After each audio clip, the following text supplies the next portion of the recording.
Tieka kod Robert Owuor maen jalony e weche mag siasa. Robert yawre kendo machiegni Ramogi TV.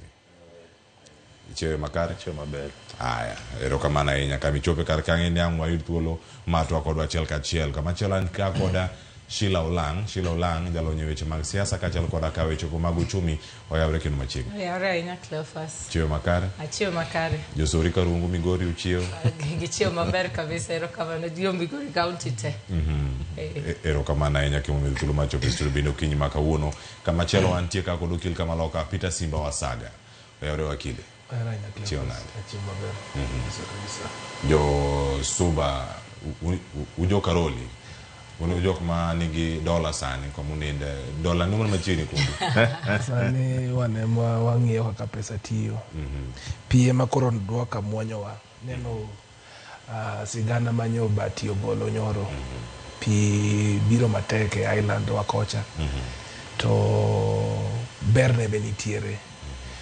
As much as ni pi nindi pesa nindi omena pesa no bedo mang'eny ma pi bendo medo redwa mwonyo wa wach malich ahinya kiwinjo kanyo ni nam koro mwonyo chula mpogoro kwa winjo kacha chula masena ikinwa moko bende nyakoro moge jwang'o winjo kacha achiel kachiel kasi kara mokel kod George Bati otieno manyoro kendo nwayo kinyi ma kawuono adwa ni mondo wawinya ne sigana mantiere kar ka achiel kachiel ka wantiere kanyo kod sigana molosno kod Walter Nyambaga kotenore kod achiel ndani koro mosebiro ka okwako jalup jatend piny Kenya kod chenro mabiro mbele kae ni to dhi bedo kochal nade ka bura koro chomo Senate kawuono nitie ng'eto manyaka kogole wadhi bedo kata ka oyudo fuong'ruok koso chenro dhi bedo kochomo kanyo wawinj sigana ni kae to bang'e waduog wadhi nyime gi twak. Gikone to gai mar doho mathako ome ochuoga put mar jong'ad buche adek mowalne winjo kendo golo ng'eto ewi buche momaki makwero thulo oko Gachagua e apisi. Jong'ad buche Eric Ogola ema koro biro telo ne jong'ad buche mamoko moting'o Anthony Murima kod Fred Mugambi winjo matut buch jalup jatend piny Rigathi Gachagua mitem tigo mar geng'o ne chenro mar thiche ok apisi. By Thursday, when the Senate concludes, if they conclude to remove the Deputy President. My Lord, within the hour of their doing that, it is our submission that one can expect a Deputy President will have been appointed. That's your view, but that's a fact. So, the National Assembly speaks through the Speaker and the Clerk. Magiti mureka bura manie nyim jang'ad buche Chacha Mwita biro chiwo geno ne jalup jatend piny Rigathi Gachagua kata nyalo chudhe ponono ng'eto mar burano mochan kiny nyalo tamo od bura mar Senate dhi nyime kod winjo wachne mar thiche oko kato oyo. This entire process is hinged on Article 145 of the Constitution. Article 145(1) relates to the process in the National Assembly. My Lord, submission has been made before you from both sides of the bar that process has been concluded. In fact, that there's been a resolution that has been sent to the Senate pursuant to the provisions of Article 145, 1 and 2 of the Constitution. Kata kamano, okinde ariyo monywando mano mar Senate kod od bura mamalo kotelnegi kod Paul Nyamodi to kod Eric Gombo ne opingo kwayo mar Gachagua mar tamo od bura winjo twak mar thicho Gachagua oko kagikoni chenrono nie katiba mar Kenya. I have a different view from both my learned senior colleague Mr. Paul Mute for the petitioner and Mr. Milimo. My Lord, I am of the respectful view that the petitioner is guilty of forum shopping, and that the petitioner invites your lordship to be an accessory in that forum shopping. My Lord, there is petition 522 of 2024 that is a petition that is between the parties, the same parties in this petition. I intend to give my ruling tomorrow at 2:30. Walter Nyambaga, Ramogi TV. Sigana mukelo kanyo kod Walter Nyambaga chaka kod Peter Simba Wasaga wacho sewuok e od bura ochomo Senate dire kanyo ochunge kata kapok ochunge wang'ama bende en chenro ma pod onego bed dhi nyime e Senate obedo kama chal nade ka igeno ng'eto odiochieng' ma kawuono do dhi reso Rigathi Gachagua? Erokamano Cleophas. Amor gi twak ma wakili mag National Assembly o advance in support mar motion mar impeachment mar Gachagua mondo dhi mbele. Nyaka wang'e ni e Kenya wan gi 3 arms of government man kod distinct functions. Achiel en mar tungo sheria, oversight makoro itimo kani. Kar timo oversight ka omi parliament teko mar kecho. To teko mar kecho ni en under article 145 of the constitution, kisomo gi article 150 mar kayo executive, specifically the president gi the deputy mare. Koro impeachment process en a way of oversight ma katiba ohango.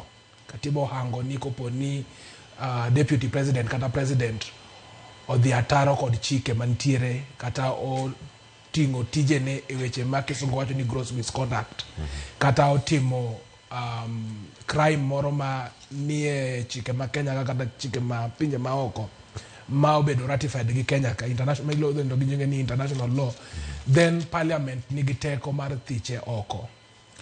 Judiciary korka kocha omigi teko mar interpreting the law mondo gi ensure ni sheria olu to the latter. Kasto executive tich gi en mar implementation. Koro wadhi ane e tich mar judiciary kod parliament ka. Parliament kuma gisechopeni gisetimo gik moko kaka standing orders, kaka katiba ohango. Ni kantiere wach mora mora impeachment motion manyo okel gi mutuse mahango 11 grounds. The judiciary oknyal yakocha mar interfere gi a legal a process ma okete constitution ma bende ohangi gi grounds. Tich gi nyalo bedo ni kakoro tijni oserumo tema senate osetieko tich gi.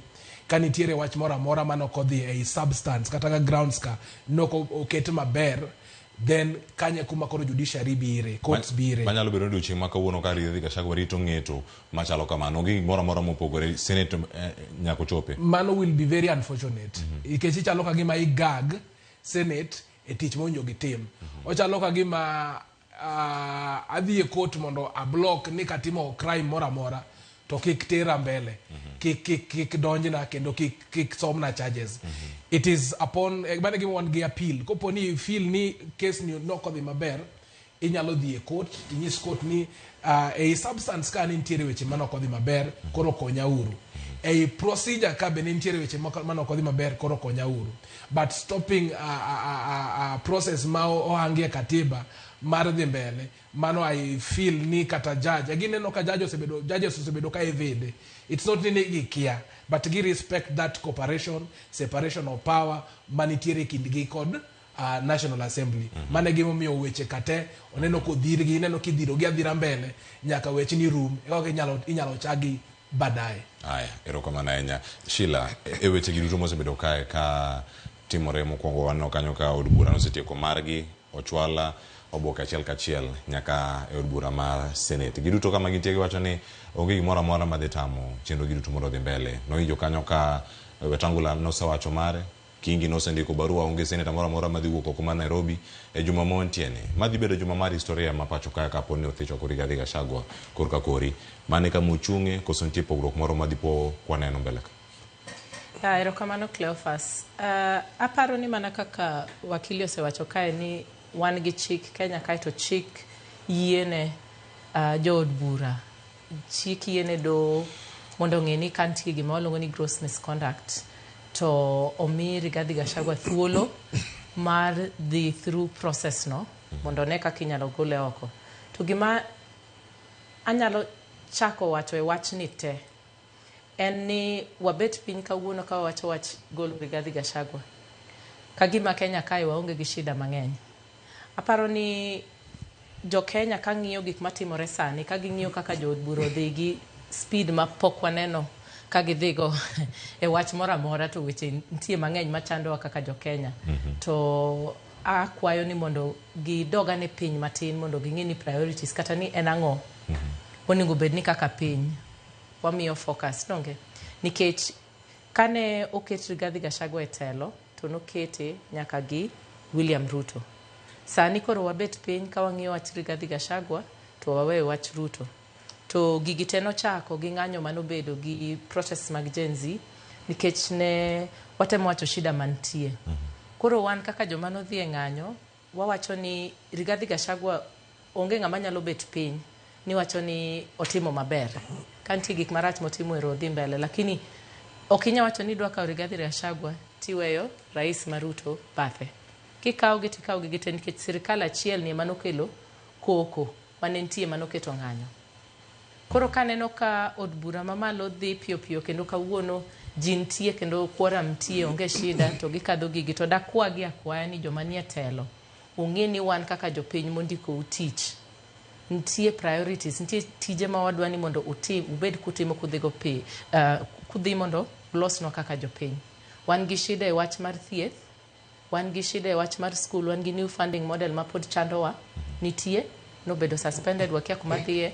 Wan gi adani ka wasebedo ka wakwayo nyaka sani ni mondo oketnwa ne e ler ni deal ni en deal machal nade. Wan ji okoso tich, ji onge gi tich. Koro wan gi shida mang'eny ma wanyalo kwayo ni jo mantie mondike tich e od buche gi kuonde gi mondo ka ginyalo bet piny mondo giti gi speed no bende ka gilosonwa weche moko to mano nyalo bedo gima ber.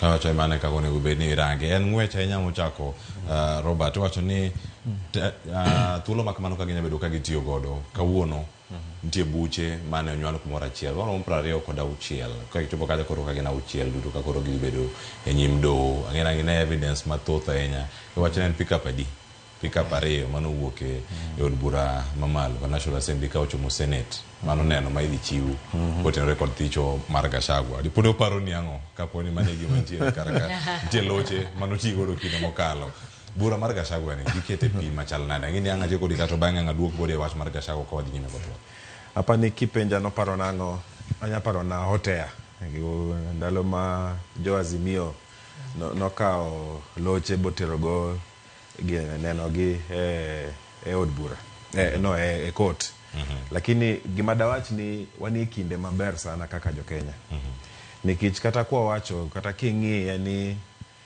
ni wach ni wa emphasis and gik moko bedo ni waneno sani lakini king'ie maber nikech ng'eni wan gi chike mag piny to chike mag piny ni bende osegolo kinde ma ng'ato inyathicho koma ofise to pok wabedo gi nafasi kaka ma mondo ane kaka dwa tem go chike wa mag piny koro king'ie bende dawach ni maybe okawinjra nya gi gik magiwacho sani lakini apa ni bende en seche maber sana kaka jo Kenya nikech wang'ego koro wapim go teko chike wa mag piny to maybe kendo kwa dhi mbele bro konyo wa mondo waket sheria moko mabende koro di kel clarity kaka wadhi mbele nikech ng'eni kok watime to wan gi chike ma wacho ni ng'ato ka ni office to timo gima chal kama inyagol kapok watime sani nikech sani e sama pod watime nikech katiba pod nyien kata ka osebudho chakre 2010 lakini pod onyien nitie gik mang'eny ma bende onego watemgi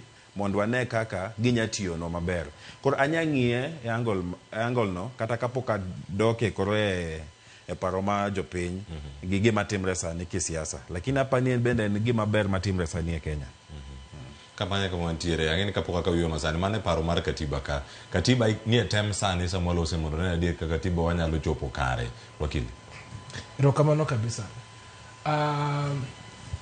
Article 150, Article 145, the Article 144, nyaka 148, 149, my replacement of the of our deputy president, kata president, kopo ni ticho machal kama otimore. Ma is our first time ma wadi through this process. Wasebe duging'eto mang'eny, ng'eni katiba en a grand norm. It's the grand law to other legislations ka miye mana backing. Kendi wachoga ni chik mora ma and against the constitution, it is declared null and void for being inconsistent with the constitution.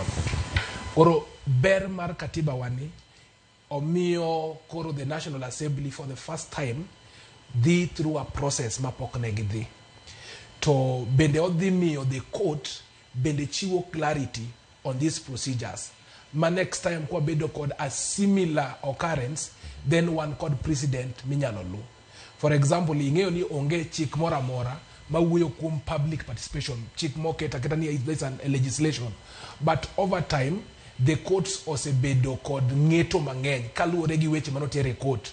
Nyalo paro gawach governor Wambora manotere court, manodhi through impeachment process in a county assembly, otere tere senate, kasto court nochako dhi ong'e weche mag public participation ka moyudo ni public participation ni nokotim maber.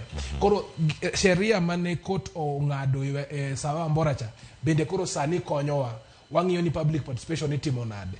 Wang'iyo ni public participation there should be adequate notice. Jopinyo ningo ng'e ni mae kaka ningo tim mae gimwa wuoye kuome. Kind public participation gin information ni public participation itime kama.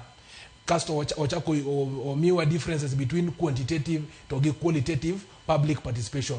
Koro sani bende one national wasebedo a national assembly. A national assembly bende koro ineno ka katiba wang'iyo ni jogi negi nyuando those grounds as one. There was no prosecution mar witnesses mora manotimore National Assembly.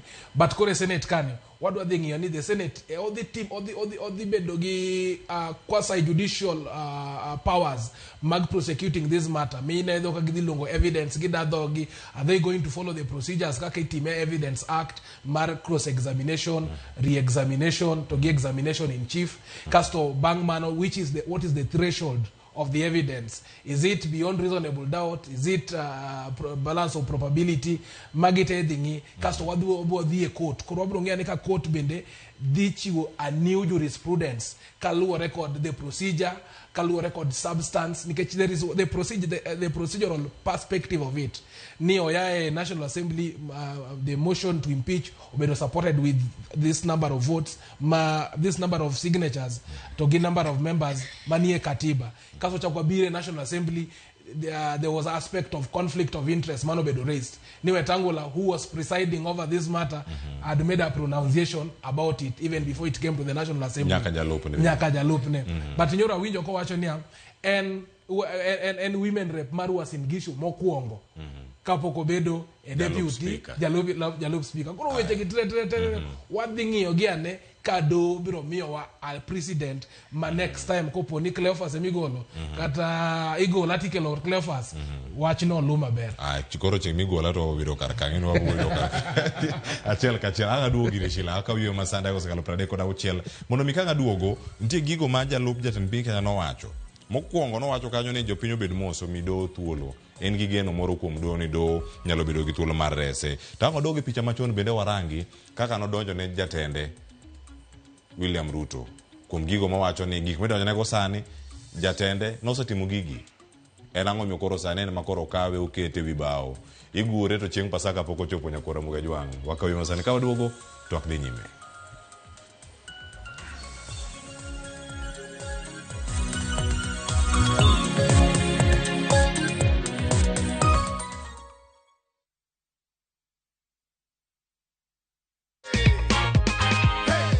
Pesa yote unataka tu kwenda nayo. Hii imeenda tayari. Kuna kashaba nilikuwa nimepata mahali na ninaona nitaongeza kidogo ndio nichukue hiyo kashaba. Uchukue hiyo shamba. Hakikisha Suleiman nisikuwe nimekuandikia hapa 1,000 na ni milioni. Hiyo iko sawa kabisa. Ndio hiyo. Hii sasa ya milionea hii inakuanga tofauti kidogo hiyo. Mimi nitaongelesha watu wa Nakuru.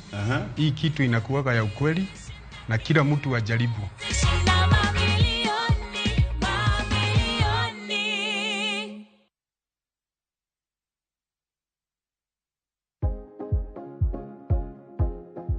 Oken gima wendo ka ilalo yier wiyi maromo e kind 100 nyaka 150 kuom odiochieng' achiel kende. Kik chandi ni mar en gima timorega.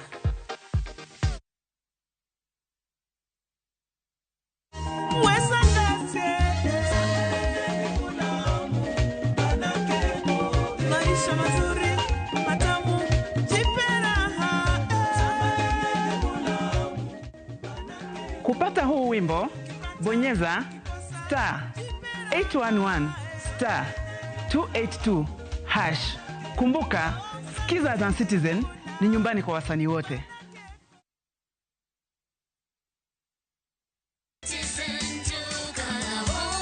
Kabla ya kupaka nyumba rangi, lazima ufanye preparations Ndio maana Citizen Duka na Mudhukinjo Paints wanakuletea package ya offer za ajabu kwa materials za mjengo. Unapata filler za JK 25 kgs 5 pieces, Duracoat Superfast 20 liters mkebe moja, scraper ya 4 inch piece moja na karatasi ya mchanga ya 10 feet P120. Zote hizi kwa bei special ya 9,500 on Citizen Duka. Na just imagine, una save 1,300. Hii ni deal moto na haitalast. Piga star 487 star 5 hash saa hii. Lipa na utapokea SMS ya confirmation. Alafu uende kwa counter ya Citizen Duka kwenye duka ya Mudhukinjo kuchukua materials zako.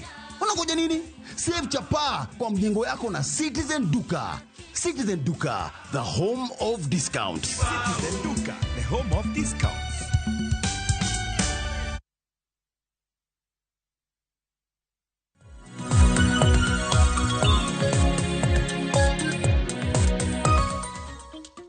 Nyakora moge jong machiegni kendo en mor mar pod ikete kar kae cheno mar Piny dakika osekalo 39 tok saa achiel mar okinyi ma kawuono pod antiere kae kod wenda wamedo nono gigo mopogore opogore. Aneno winja ne duol mar Gachagua kano loso kanyo kotenore kod jatende mano William Ruto kato bang'e ng'aduo kod Sheilah kan gi paro moro mar katiba kata mag evidence mano ting kete court ka ang' wach gi sani bodhi mulo gi kar kae achiel kachiel mondo mi wawinja ne kaka wacho ni gigo midonjo nego ok gin gigo mokwongo to kata en gigo mabende jatende notimo kinde mokalo. Wawinja ne. In fact, I'll have videos. President William Ruto as Deputy President at one time criticized the then Director General of the National Intelligence Service. In another video, he heavily criticized the then Inspector General of Police for the performance. I have learned from my boss how this job is done. I have had an argument that we should not call out those in the security sector. I would like you to play the next video where I have the most incompetent Inspector General of Police, I think, in the world. The most incompetent in the whole world. Ule mtu anaitwa Kinoti, awache ujinga. Huyo bwana Kiboti awache ujinga. Criticizing IG Mutiabai, DCI Kinoti, Rigathi Gachagua has learned his job from his boss. And I never saw anybody bring William Ruto here for impeachment for criticizing the IG or the DCI. No kaneno ng'ata ko ka William Ruto kelo candidacy choko Sheilah. Mane wach ma jalup jatend piny Kenya. Bura to koro nosechiwo. Evidence mano chiwo gipodi emodhi chiwo Senate. Kata ko gino chopedo magi ma pod dhi chipo kar kacha. Bende ni gimoro ma inya wacho ni nigi pek moro. Ni ng'ane nok timo ne ng'ane anaka timo sande koro biro na. Okapani nitie pek moro malicha ahinya kanyo. Ni manotimo sacha jatend piny ne Owuor Kenyatta. Samoro Owuor Kenyatta gimoluongo ni tolerance mare. Onyalo yie ni ng'ato timo gik machal kamago. Lakini emomiyo gima konyo en ga chik and chik. Kikadho chik to nyaka idhi adhiya mbele. Mondo idhi od bura, mondo idhi Senate kata idhi doho mondo one gima nyalo wuok kanyo. No wacho ka ni kaka waneno weche matimore sani, wan gi ji mang'eny magin okil ma weche gi moro gi kabisa. An gi okil ariyo kawuono. Moro gi kabisa ni gineno ni koro gidwa test constitution. Gidwa kawo katiba koro giyawo kuonde moko e katiba mapok noyaw ga. Koro mano gima moro gi kabisa. To kata piny gima waneno ka ji mang'eny wuoyo kata X kata Facebook joma pinje mamoko kawacho ni Kenya en piny ma en odhi mbele sana. Nikech Kenya kuminya yudo ni ji bet piny to moro wani wadwa yawo katiba mondo watem kuonde mapok notemga. Koro wacho mana ni ng'ato nosetimo koro ambe sani atimo koro ningo wena mano ok en argument man awacho ni nyalo bedo ni hold.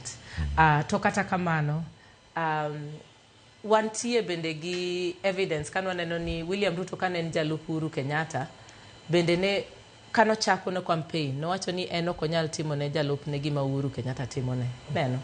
Koro kasani osechopo to wan gi Gachagua to gik moko dhi ka tungni mang'eny to koro okaw Gachagua to kete impeachment kanyo ko giendelea gi motion mar impeachment. Ok anya bet piny sani ni awacho ni Gachagua ng'ama ber. Mano tek kabisa nikech kata doho modwa dhiye no apani ung'e maber ni osekwedore kabisa gi ji mang'eny e doho kanyo ka neno on the other side of doho no. Kawuono kendo loko wacho ni an wacho ni doho gima ber koro ka dhi mbele kanyo an gi geno ni doho botimo gima ber. Ok nyal timore ni sama rach ti iwacho ni doho ni koro ok en gima ber to koro sami neno ka idwa ni mondo doho ong'ad ni gimoro bura moro maber to koro iloko ni ayie an gi geno kuom doho. Ok nyal tiyo kamano. To akwayo ni kata obed ni okinde kata joma ohero katiba mitnegi kabisa ni watemo katiba wiwa kik wile ni wan kaka jopiny pod wan ka pod wachiwo gokinyi pod wadwaro ni mondo wabed gi pesa mar nyiewo alot water nyithindwa skul wadhi osiptende gi gik makamago. Koro bera mitni kaka jima osomo kata ong'e katiba go ber negendi. Akwayo ni wapare jopiny mani piny maka katiba no samoro ok gielewa kata ni ang'o mantie katiba kanyo. Mane gimomiyo jogo nie tich kanyo. Mano kende awacho ni wabuwuok ka wawacho wach Gachagua to ka waya wang'wa ni obedo ni gik mang'eny oselal sana nikech ok ayie gi jogi kama Gachagua kama Ruto boa wiwa kik wilgo. Erokamano Robert e wach ma Gachagua wacho kotenore kod jatende wacho ni kanye kama intie somo kawuok kuom jatendi mane gimi mako kidhi gombe. Ng'eni ok inyal kawo richo ng'ato kasi dhi tim richo ni kasi bi ng'is jopiny ni ng'acha be nosetime koro an koro ler. Richo en richo. Ani jakuo mokwongo pok omak lakini jakuo mar ariyo omak. Koro ng'eni kaka kokeli e jopiny ok ibidhi ka chak ng'iso ji ni ng'eni gini be nosega tim lakini nikech oserach makoro king'iye kamano kaka nyaminwa temo wacho kuma diera ni gima timre nyabedo ni umo wang' ji to kanda kineno kata Gachagua gi gik motemo wacho ni an ok atim an asome kuom jatenda. Ineno kani somo gimoro kuom wuonu ni ojakuo kose ojajuok ok ani kel mano ni koro jopiny ni oneni uruma ni nikech wuoni na jajuok koro ni ide gweng' koro weya weya nikech pok wamako wuoni. Ineno mano bende mago argument mabe ok nyal kelo seche machal kamagi.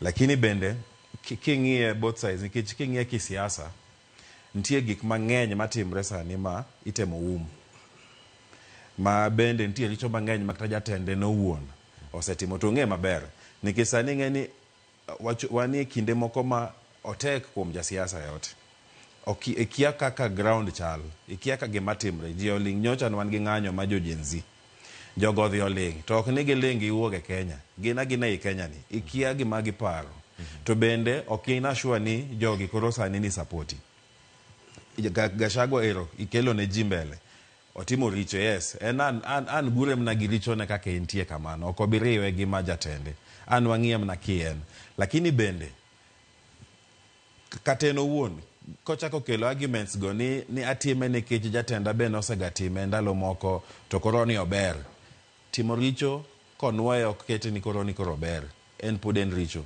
makoro en odhi e od bura ong'adne mna buche on his own merits to bang' mano bende an wang'i tan waneni adiera ka noyango ng'ani gi weche makare lakini on the other side apani kaka jo Kenya bende sama podi wadiech gi wach Gachagua ni wang'iyo ma kik wang'wae gik mabende dio kaka jopiny nikech nitie gik mang'eny to josiasa wachopo kinde makoro ok inyal geno ne jasiasa yote.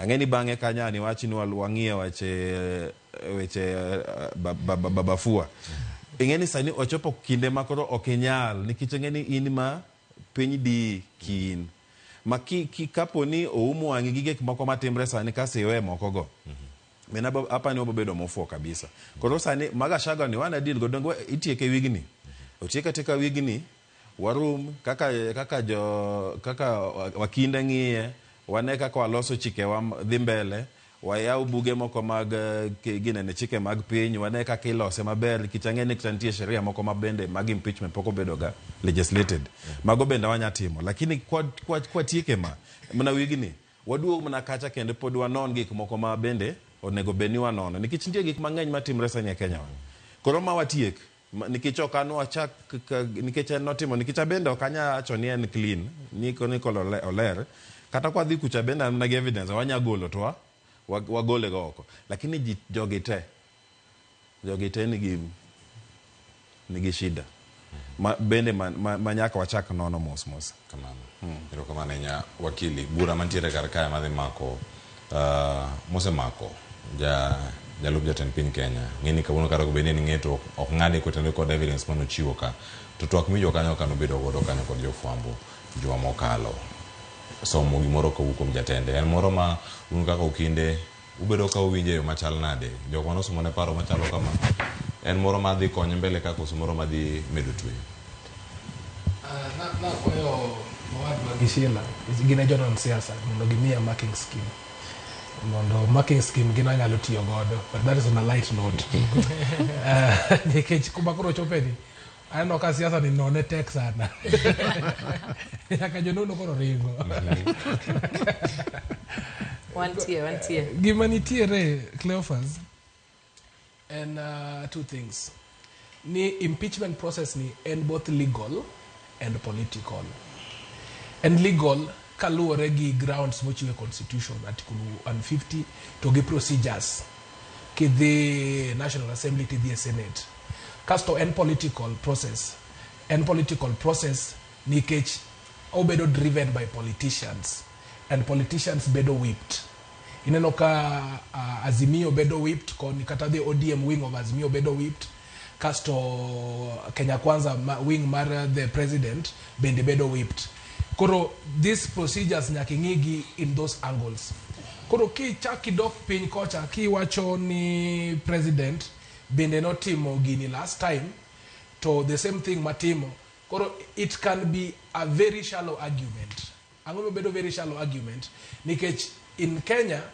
other than this process bedo political process wan gi gimiluongo ni individual accountability jo kisungu wacho ni two wrongs do not make a right ni kane ng'ato time nyoro ok mi koro pathway nimbe koro itime kawuono kasi bo dhi kode scot free nikech political arrangement mane nitiere seche bane ng'ani time ni opogore gi the political arrangement masani mano namba achiel namba ariyo bende ineno ka Gachagua temo admit liability in public ni ediri gi atimo to magi as things ma are grounds ma oketne midhi yale go e Senate if I was the advocate abiro biro to wacho niya this gentleman already also admit the deputy president also admit ni notimo gini and the fact ni boss ne nosetimo last time it's not a defense koro in itself ochalo ng'at ma self incriminate himself both at the National Assembly all these things okete answered mane gine box maduong manitere Senate cha aya number 8 iwacho ni kufa dereva kufa makanga I have no problem aonge kod shida gi mano moko bwach nyaka ni kufa makanika lakini mondo mi makanika tho kata dereva kata makanga nyaka bed ni otere msalaba ng'ato kinyal tho kotere msalaba kata ng'ato kinyal tho kao koketne gima nyalo nege samwa uwe sanini motion mani ya parliament and about Rigathi Gachagua okay about makanika okay about dereva koro koponi jo Rigathi Gachagua bende feel of course it is a feeling ni ntiere weche moko ma debe president osetimo ma warrant mondo beyo thiche oko but the courts kata the National Assembly ok tima tich in isolation kata from a vacuum nyako bed ni otende gi evidence gi grounds lakini no mag Gachagua ni to magi was very specific to Gachagua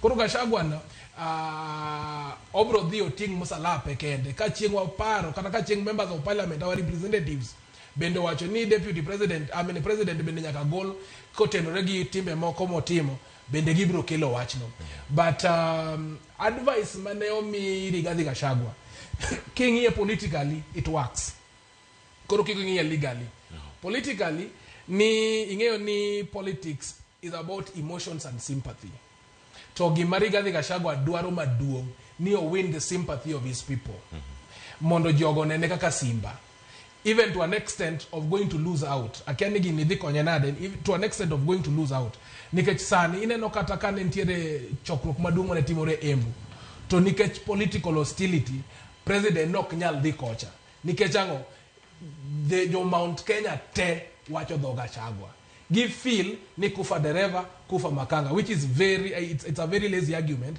considering there is no motion against the president. Koro their emotions obedo whipped kendo koro ging'iyo gino in terms of emotion, not in terms of facts. Koro what does that mean? In politics, Rigathi Gachagua already knows a whip emotions mag jo Mount Kenya, and right now he's coming out as the kingpin. The problem mar kingpin mare ni popo ni impeachment ni odhi through ma the odhi nyaka Supreme Court, ma Supreme Court bende owacho ni the procedures ma is very likely nikech it's a political and legal process ma jogi luwo kani kendo senate ka giluwe from public participation and ogidhi kode Senate. Being a political process, I'm telling you Cleophas, ni Rigathi Gachagua didhi dala to ko dhi dala, the last thing wacho ni ko poni odhi dala, he will never hold any other public office nikech grounds mogole go any impeachment. Koro kaka Sonko, kaka Waititu oko bedo ni onyalo hold any other public office. Koro onyalo bedo ni oyudo political sympathy no to dhi tiyo kode kani. Koso dhi bedo mana kode ewi kot. Ibeda beta kode ka okaw certificate moro ma okonye. Koro mogo joma paro ma Simba Peter Simba Wasaga wantiere kode kachiel. Nti gino mane jatend piny Kenya wacho chieng' manyoro, owacho ni noonge diary mare mar Embu. Siasa donjo kar kanyo. Owacho ni nopangi koso noko pange. Kata kamano magi mag Gachagua nowacho kotenre kod ikruok maro mag jogo marito neno ni ng'eto gole machal nade kod doho mapacho ka. Koro jopiny bedo mos gini biro kendo biro bedo maber mbele kawa. Winyane kaka noloso kato bang'e winyane pa Sheilah kod Robert kod wakili kapok wakaw yweyo kero mar ariyo. Yale yote ambayo inaendelea Kenya msijali. Si ndio? Si iko Mungu mbinguni. Sisi ni Wakristo na tunamwamini Mwenyezi Mungu. Na Mungu atafanya mapenzi yake. Binadamu wanaweza panga mambo mingi lakini iko Mungu mbinguni. Muendelee kutuombea. Muendelee kuombea nchi yetu. Lakini sisi tuna imani kubwa sana na mahakama zetu. Our judiciary is very professional, and I have no doubt in my mind that our eminent judges will protect and uphold the constitution. Sijui kama tawezekana tulichaguliwa na hii watu yote tufukuzwe na watu wachache. Hiyo ni haki kweli watu wa Embu? Kwa hivyo watu wa Embu mlichagua mimi na President William Ruto, mkatupatia kura zenu zote. Tungeuliza uamuzi wa raia uheshimike. Kwa sababu raia wanapiga kura miaka 5. Na ni mzuri kuheshimu uamuzi wa nini? Irrespective ya ile itatokea, nataka kuuliza amani katika hii Embu, katika Mlima Kenya, katika Kenya nzima. Sisi tuko na nchi ya Kenya, hatuna nchi nyingine. Na hii nchi ni yetu. Sisi tupendane, tukue na amani, tukiendelea kufanya kazi zetu. Kwa sababu hiyo ndio mambo ile muhimu. Sheilah, acha kodi ton ma oloso woka wono pogore gi ton mane nitie weki de machon kendo kama nitiere karka kwano jalup jatend piny Kenya mobolore kendo maloso gi jopiny e yo makare kendo koro nywako nyaka jo Kenya mamoko kama gintie wacho kata Mlima Kenya kende kata Kenya madiere ten mana maga jo Kenya duto ma olosi to tegi mora achiel madani mono miangi angi lose samangi chiwo point mari Rigathi Gachagua loso tote mo wacho ni jo bura ka gi njok matin jo penyo nego beni bedo consulted chegi mo wakile wacho karka gichung kama chal nade ni mar thichoko jalup jatend piny Kenya choko paro ntiere no chok paro kata giwacho notime makare kata oyo to mane kama medo chungi ni nyaka jo piny miluor gichung mane gikawo mar yiero gi APC jariyo en kachiel koda Karuto. Klafa sapa ni mano mulo ntie twak moro mosebedo be kaji wacho ni chakre sani koro nigo bedni wadhi referendum kata wadok ir jopiny ka wadwa thicho deputy president. To mano mbele kawuono kama wantie gi jo od bura ma jopiny omiyo ratiro ni nyaka gine magidhi to gitimo representation. Koro wan kaka jopiny gi okwanya dhi ngata chiel kachiel ka wadhi mbele kacha ka wacho gima wadwaro. So aparo ni argument ma Rigathi Gachagua wacho no mago kaka nwase wacho ni mago manyo mana political sympathy odwa mana jopiny onene uruma. Mano mokwongo kaduoki. Mar ariyo kaka wakili nosewacho gini ni odhi e wach mar siasa kabisa. Odwaro nonruok kisiasa. To kawang'iye e nonruok kisiasa waneno ni nitie gimiluongo ni self interest gi self preservation. Josiasa mineno kobet kata ka jopiny ondikogi ni mondo gidhi gitim gima iluongo ni representation, yani gidhi to gibet kacha to ging'iyo dwaro mar jopiny to mache duol monego bed ni wawinjo kacha. But kuma koro wachope siasa ni gitimo tich miluongo ni self interest self preservation kichama kata ki jasiasa wuon. Kawacho kama awacho ni en gimoro ni waneno kaka ODM adowacho ODM nikech joazimio moko kata neno ka pod bagni ok gin mbele ahinya. ODM nosebedo oko mar sirkal. To ma ODM neno oko mar sirkal, Gachagua achiel ni ema nowachoga ni en watchman. Mano wacho ni Raila kodonjo kumoro amora to tije ne ng'iyo ni Raila kik bed e State House kanyo. Kawuono Raila tiyo gi William Ruto. To Gachagua ema koro ni oko. Koro ka wapimo gini kisiasa, waneno ni Raila bokao gi Amine chate to gidonjo iye kacha to giwacho ni wambe wadhi e kar kumoro achiel ma wanyalo bedo gi self interest nitie lemo moro ma wan go kacha ma wadwa ni mondo wapon waseneno ka nosemigi waziri gigolo kacha. Koro ka wadonjo wach Gachagua ni nitie lemo mane ma gineno ma gidwaro ni mondo gipon kacha. To ka obedo ni ODM poko pango ni lemono ni kata kwa ni mondo gipange nikech kuma koro wachope ni nyaka watim self interest self preservation. ODM kikidhi ni gigo kura ni gigolo Gachagua ni gigo kura. Ginyalo bedo ni gidonje e koko mang'eny gi jo Mount Kenya moko ningo bed ni gidonje. Nyaka jaod bura ka dhi kacha to ng'eni agos ni kama to an kiwana wuon ang'eni mae gima golo kacha. Kik beda ni aola ni ODM odhi to dhi wadwa na ang'o ma gigolo kacha. Dibed ni kata jalup Ruto ni nyalo bedo ni anwa ODM kacha. Emomiyo nikech kama ne e chenro mantie to mano wa support kabisa. Kila ng'ato timo self interest self preservation kuma koro wachope ni. Manyiso ni kithi choko Gachagua gi penjre ni en ang'o ma dhi yudo. En ang'o ma wadhi yudo iye kanyo kosethiche oko donge. En ang'o nyaka wapenjre wan kaka kichama kata wan kaka oganda ma joluo ni ka wadwa donje dhap ng'ato chal ka kokoni ka jirani. Kokoni ka jirani dhi jawo ka jirani. Ini ni dakot mabathe. Inang'o ma mi ibiro tidonje kokoni tiyiero ng'at achiel tichako chwale ni ero wemedi boka michwad go ng'at midhawo ni. Ang'o ma deori kanyo ni mondo idonje. Ka ok ing'e maber ni we gona go nikech kosewuok to nitie kaka ambe nitie gima dhi yudo iye kacha. Kae kuma wadonje kisiasa to awacho kamae ni mondo akony jopiny be mondo ng'e ni mana kaka josiasa gitimo self interest self preservation e kaka wambe jopiny oningo wachak watim mana self interest self preservation. Wiwa kik wil mago mekgi wambe wang'e ni koro meko odwa donje nang'o donge makoro ber kaka koro every level kama koro chopeni.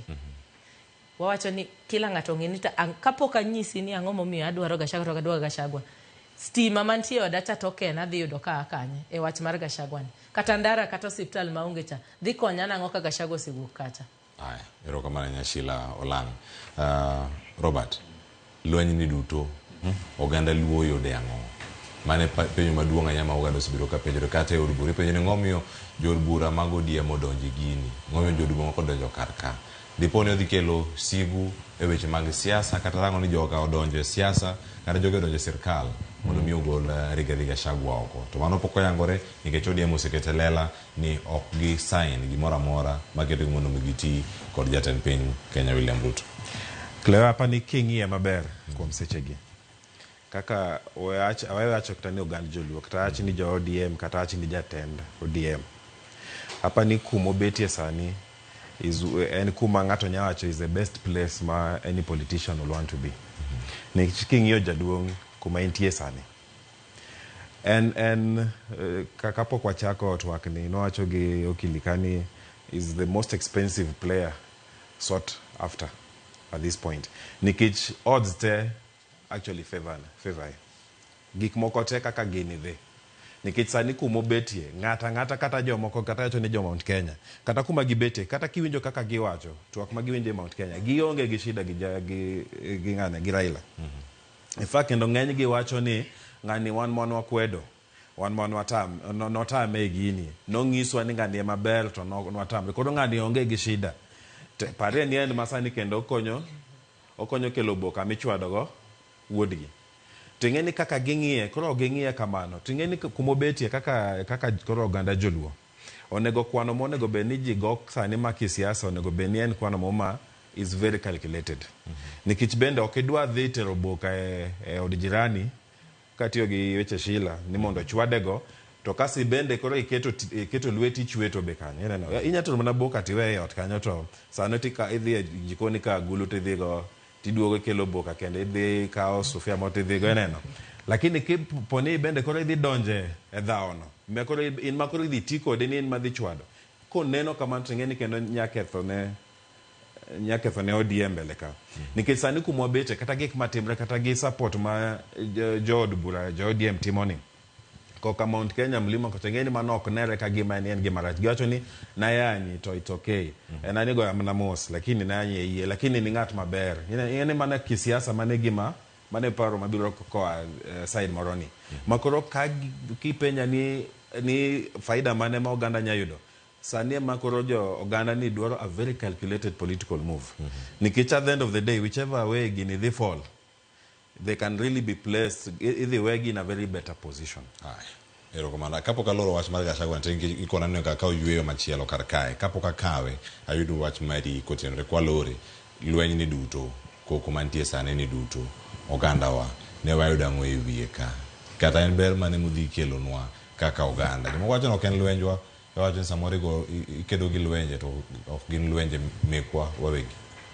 Ero komanda nitie were moro mowere opende kocha ni wanyiso ni Nyasaye ami chunya to anti miyango oro mane penyo mwado do ni watu irose miyo Sheilah gi Robert ne duogi gane amo michiwo nikoro wan wasemiyo Raila osemiyo Ruto stability manodwaro political capital manodwaro nikech iwacho ga ni ng'ama nigi political capital e Kenya ka miwinjo gi jami mang'eny sana maya Nyanza wa kocha to gi Coast en Raila Odinga.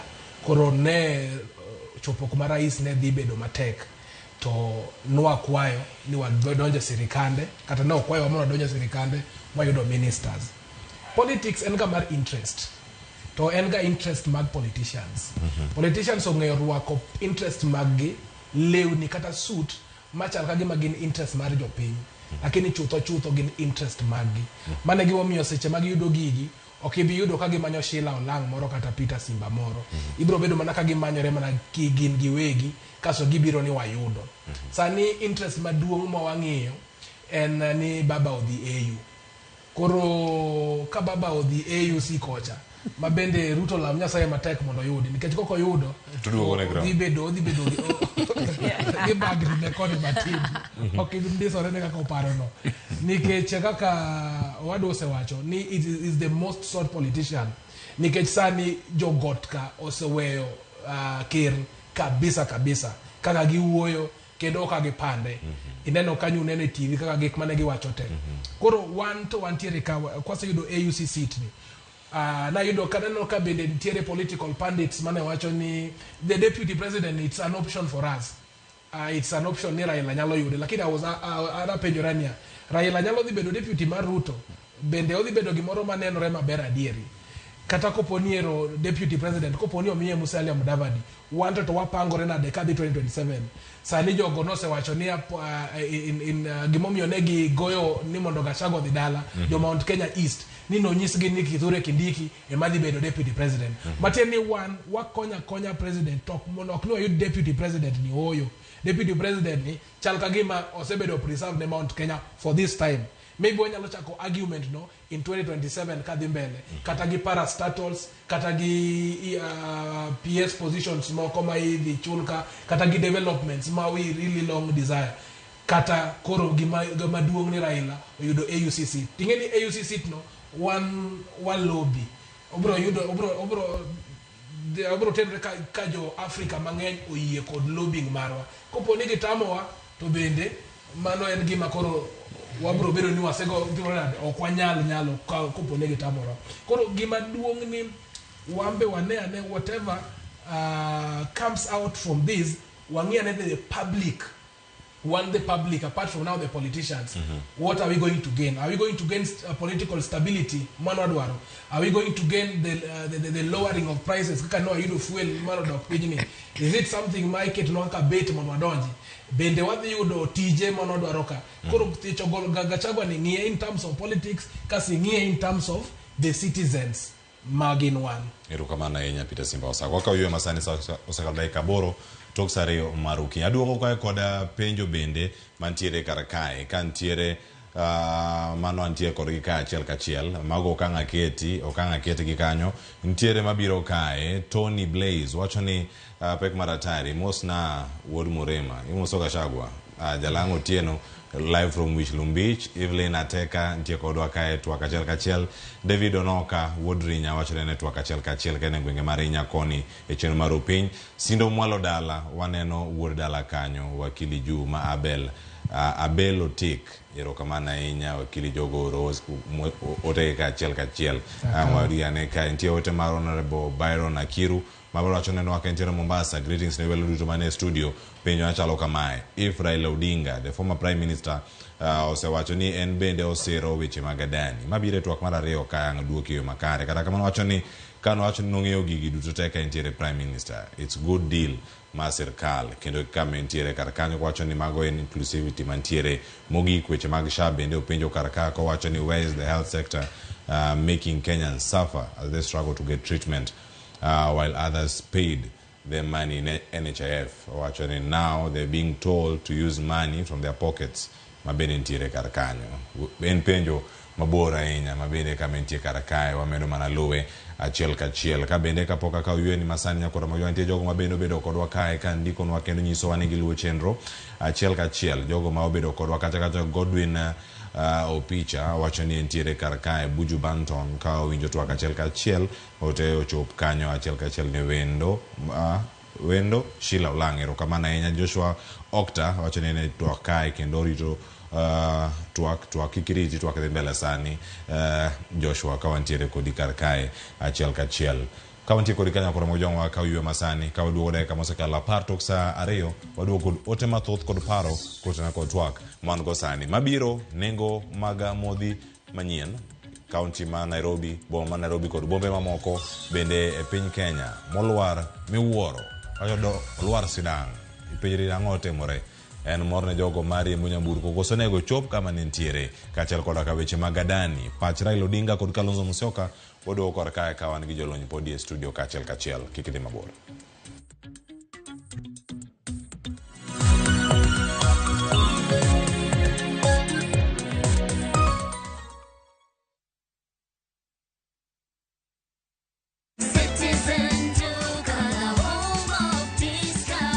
This week kwa Citizen Duka tumewaletea the lovely lady package from Quickmart. Sour bathing soap 35 bob, Always sanitary towel 189 bob, Rexona deodorant 199 bob, Dove lotion 499 bob. Ukinunua hizi products ukitumia Citizen Duka utalipa only 962 bob, meaning utakuwa umesave 578 bob. Unangoja nini?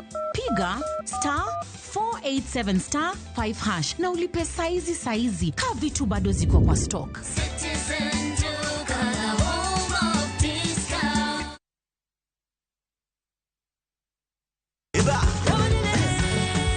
Beikori mar chako wuoth e piny mar thum. Thumbe mane oloko tieng' mang'eny.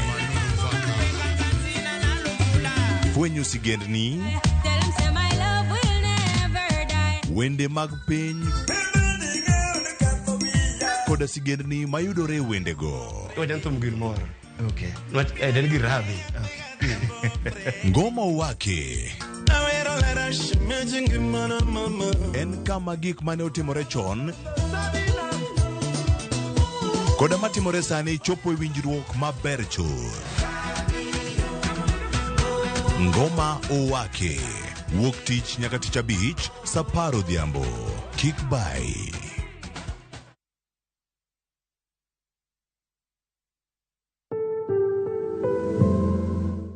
Tuo mar kansa mulo ngima wa duto e yore mopogore opogore. Anyuolawa osiepewa kata jogo ma watiyogo. Nyalo bedo ni achiel kuomwa osechango ne tuo mar kansa. Jarit jatuo mar kansa kata en jalno machiwo kony ne jatuo mar kansa. Tuo mar kansa en gino mantiere kindwa waduto. Nyaka wariwne lwedo mondo waked kode. Kanyakla wariwre kedo gi tuo mar kansa. Ka waduto wadhi mondo timnwa screening. Oteni okelni kod Royal Media Services. We care.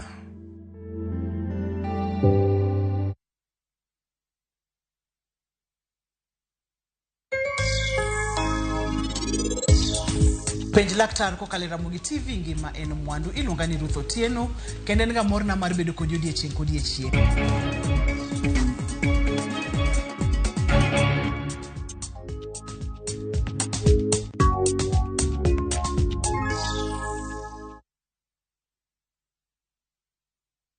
Runway iko so clear. Mapilots wanaendelea kuhit high multipliers na kujiomosha na shabiki ya Aviator. Victoria Mwangi, I'm a homemaker from Buruburu. I played the Aviator and I hit the highest multiplier. So I've tasted the win on Shabiki and I'm definitely going to play some more because now I'm aiming for the millions. Jiomosha na shabiki ya Aviator. Hit the highest multiplier. Shinda 50k kila siku na 350k kila wiki. Not for persons under the age of 18. Authorized and regulated by BCLB license number 428.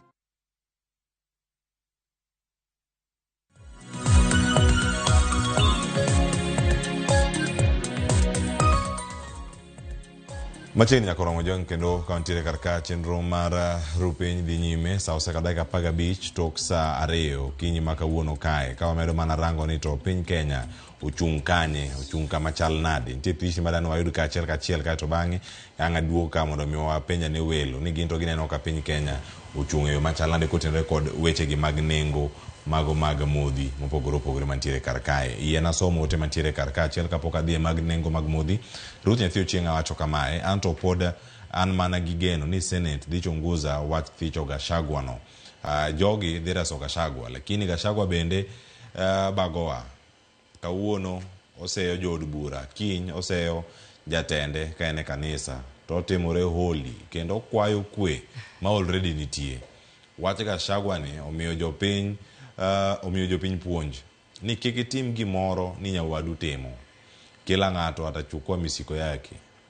Wacho ni msigo wake mwenyewe na siku hiyo inakuja. Maana ukao wericha uketo line maru wericha line kachiel. Wacho lotu wakenu moja inako.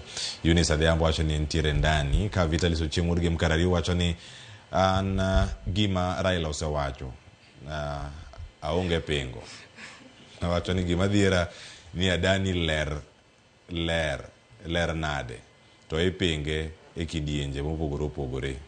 Awacho ni kinde cha bende ni pinge kare nyiso ni donjo e sirkal umo mathoth kata gik moko kethore ok morwa kata matin. Sani weche thieth jotuo sandore dak gilose sama ochunwa gi okumba manyien ni ber mane mabedo kae kawuok e kae. Erokamano ahinya kuom ote mari mano Vitalis Ochieng' Urge Mkarariu ndiko ote marabora kanye mbui maro mar Facebook achiel ka wantiere kar kae. Bende watimo mos pod onge live mbui maro mar Facebook, wantiere live mbui mar YouTube. Koro donje YouTube mar Ramogi TV kadipo ni nendara ke wuok donje mbui mar Citizen Digital bende kidieny mar live yudo Ramogi TV achiel kachiel. Yana mondo mwaranga ne kendo wakoni koro sani nengo mag modhigi mana kaka gintiere.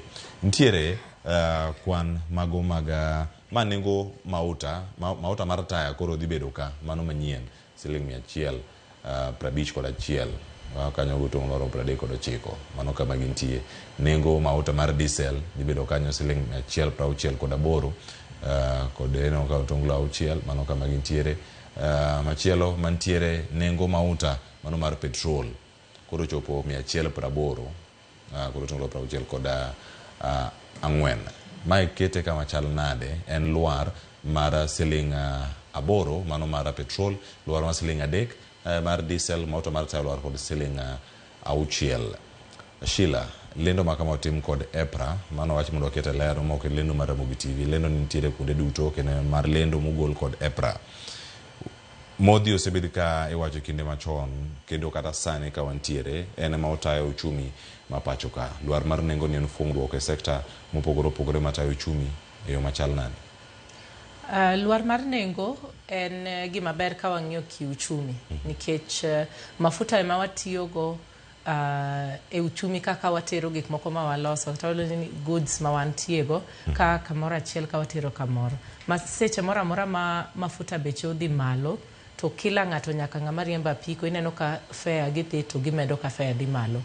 Mar ariyo, fuel ni be konyo e sekta mopogore opogore kaka wacho ni sekta mar wuoth mano transport, sekta mar pur mano agriculture gi sekta mang'eny kabisa. Koro bei mar mafuta en ga gima samora mora modhi malo to sectors mang'eny inyore to jopiny be inyore. Koro kako dok chien matin ni wanya wacho ni onge gima rach kanyo kodok piny. En mana ni koro samo mokete mondo doge piny no. Olwar piny sama rach ko sama ka. Oanguka nayo sama ngur ng'eny Kenya kabisa. Emomiyo wacho ni gigi samoro idwa nene kaka okil kata idwa nene kaka janon uchumi to kidwa winje maber to ng'iye e angle kaka janon siasa. Nyalo bedo ni nitie siasa mane iye kae kata nengo malwar ni. Ing'e ni nitie en ginene mane ma samoro okai to okudho oyieyo. Kamano mondo koro kiki winj. Koro kisiasa kin ja siasa mopangore maber ting'e ni sami imiyo jopiny gimoro makech mondo ine ka gimuonyo kaka sani aneno ka ji kata ndiko ni kanyo ni kithieth okwadhi maber. Nitie joma ni osiptal iketo gi mondo gichul dialysis. Ki school wan gi new funding model nyaka kawuono mawuoyo ni Cleophas. Nitie jok ma pok otimo penj e mbalariany. Nitie mama mboga sani moket ni mondo chul almost 80,000 to pok ne gineno kata 20,000 ngimagi. Mago nitie matimore. Nitie jokwa mano igolo sani ni mondo ji odhi oti pinje mopogore opogore kaka Lebanon bom chwadogi pok giduogo dala nyaka sani. Koro nitie gik mang'eny ma jopiny ng'ur go kae. Koro kisiasa kidwa ni mondo giling mos tidhi piyo piyo tiketo ni mafuta idwoko bei piny matin, tiketo mogo be idwoko bei piny matin mondo ka kuri chung niwacho ka ni Mashujaa Day biro ang nuwacha ng'we Mashujaa Day ka un mana gi shida. Koro ma iloso ground ne Mashujaa Day mondo koro kiwuok ni golo speech to ko igolo speech mondisore matin.